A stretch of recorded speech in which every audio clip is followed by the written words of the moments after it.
for recommendation letters, is it best to get them from professors only? Professors are good. I'd say I typically recommend getting from at least one or two professors if possible. But if you've done an internship that's relevant or significant, or you have work experience from an internship or a full-time job, you could also get one from your employer. I'd say 2 to 3 rec letters overall is a good number. And so a mix from at least one professor, of course, and then an employer or both professors or more is totally fine. Don't try to get it from a senator or a congressperson or a judge. That they don't care about that.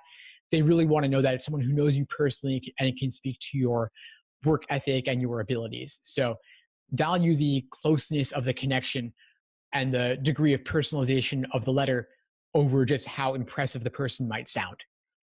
Then, of course, there's the law school personal statement. Don't make it a laundry list of everything you've ever done in your life. Don't make it your resume. Focus on ideally 1 or 2 things max and go deeper on them. And you also want to make it personal in nature, of course. For the character and fitness portion, be honest. If they ask if you've ever been arrested, disclose that. If they ask if you've ever been convicted, disclose that. If you ever had disciplinary action in college or something like that, and they ask about it, disclose that.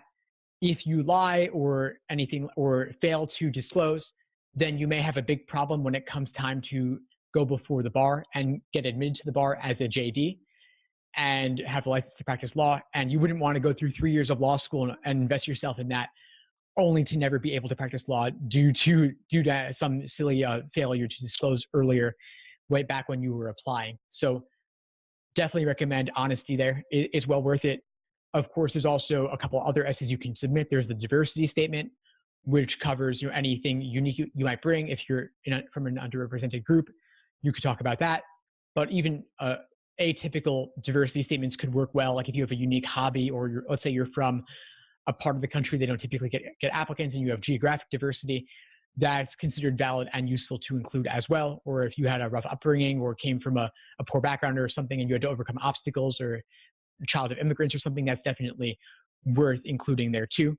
Then there's the Why Our School essay. Yale notably has one where they ask why you want to go to their law school in particular. And so in that case, definitely personalize it.